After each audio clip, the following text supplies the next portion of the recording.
గోరంట్ల మాధవ్ ఎందుకు అతను పార్టీకి ప్రయోజనమో నష్టమో ఒకసారి పార్టీ ఆలోచించుకోవాలి. బీసీ నాయకుడు కాబట్టి చూస్తూ ఊరుకుంటారు.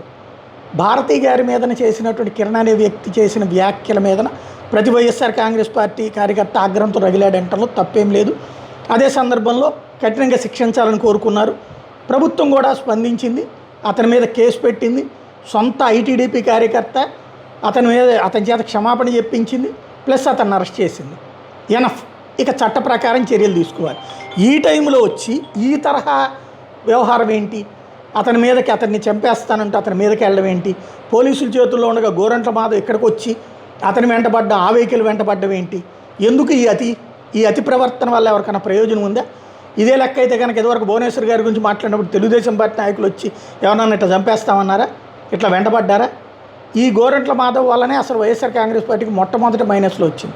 అప్పట్లో కియా పరిశ్రమ దగ్గరికి వెళ్ళి ఆ కారు మీద ఆయన రాసిందే టోటల్గా మధ్య తరగతి ప్రజలకి, అట్లాగే ఎవరైతే తటస్థులు ఉంటారో వాళ్ళందరికీ చిరాకు పుట్టించినటువంటి సంఘటన. ఆ తర్వాత ఇలాంటి నాయకులు కొంతమంది చేసిన వ్యాఖ్యలు, చేసిన ప్రవర్తన చివరికి వైఎస్ఆర్ కాంగ్రెస్ పార్టీ మీద విరక్తి కలిగించడానికి విపక్షానికి ఆనాడు ఒక ఆయుధం అయినాయి. వాళ్ళు మాట్లాడిన ప్రతి కూడా వీళ్ళ మాటలే, వీళ్ళ వ్యవహారాలు. ప్రభుత్వం అద్భుతంగా పనిచేసిన వీళ్ళ వ్యవహారాల వలన అక్కడ చెడింది. ఇప్పుడు మళ్ళీ తీసుకొచ్చి ఈ తరహా చేష్టల వలన ఏమైనా ఒరిగేది ఉందా వైఎస్ఆర్ కాంగ్రెస్ పార్టీకి? ఇలాంటి వాళ్ళ ప్రవర్తనని కంట్రోల్ చేసుకోబోతే వచ్చేటటువంటి అవకాశాన్ని చెడగొట్టుకున్నట్టు అవుతుంది.